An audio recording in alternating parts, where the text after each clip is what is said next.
हाँ जिन दामन दिल पर जिय में हथ काबू कया उहे अॼु जी वया।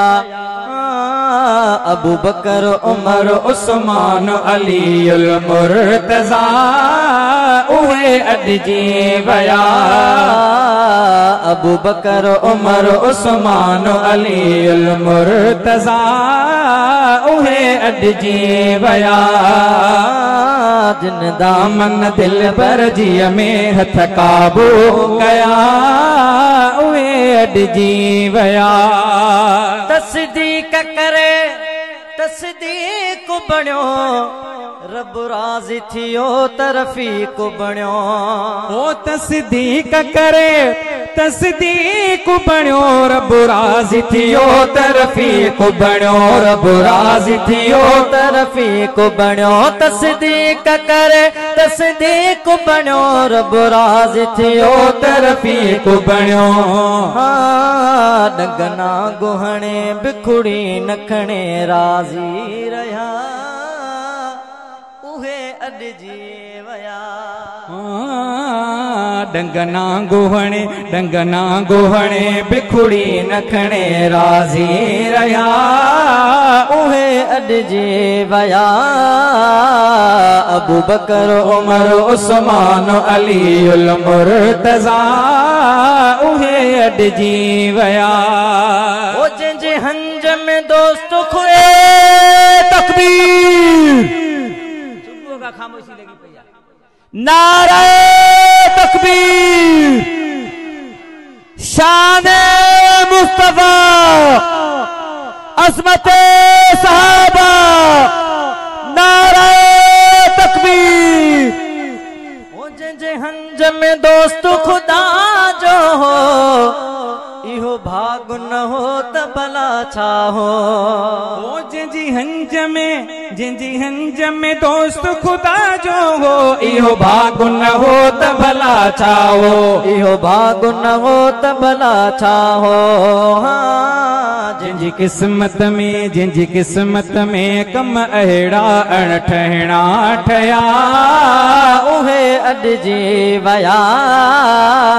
जंहिंजी किस्मत में नजर कोन की राणा बुध जा। जंहिंजी किस्मत में कम अहिड़ा अणठहिणा ठया उहे अॼु जी वया। अबू बकर उमर उस्मान अली उल मुर्तज़ा उहे अॼु जी वया। अबू बकर उमर उस्मान अली उल मुर्तज़ा उहे अॼु जी वया। हुयो सब कंहिंजे लाइ साफ़ तुंहिंजो फारूक अदल इंसाफ तुंहिंजो। हुयो सब कंहिंजे लाइ साफ़ तुंहिंजो फारूक अदल इंसाफ तुंहिंजो। फारूक अदल इंसाफ तुंहिंजो। तुंहिंजे कान पखी बि दुआऊं हड़ घुरंदा हुया उहे अॼु जी वया।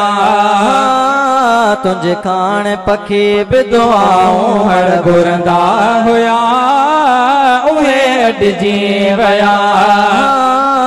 अबू बकर उमर उस्मान अली उल मुर्तज़ा उहे अॼु जी वया।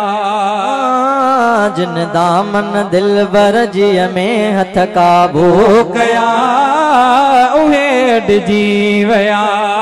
एहसान असां ते छा न कयो उस्मान जमा क़ुरान कयो। एहसान असां ते छा न कयो क़ुरान जमा उस्मान कयो। क़ुरान जमा उस्मान कयो। क़ुरान जमा उस्मान कयो। अल्फाज इएं वियो लिखंदो जीअं नाज़िल थिया उहे अॼु जी वया। अल्फाज इएं वियो लिखंदो जीअं नाज़िल थिया उहे अॼु जी वया। अबू बकर उमर उस्मान अली उल मुर्तज़ा उहे अॼु जी वया। मां घोर मञा घट को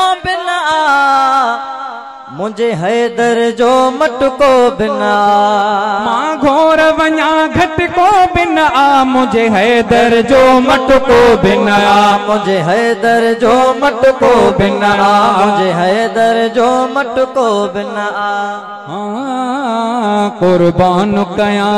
कुर्बान कयाई अग में बचड़ा पो बिया उहे रंग जी वया कुर्बान कयाई अग में बचड़ा पो बिया उहे अद जी वया जिन दामन दिल पर जी में हथ काबू कया उहे अद जी वया अबू बकर उमर उस्मान अली अली उल मुर्तजा उहे अद जी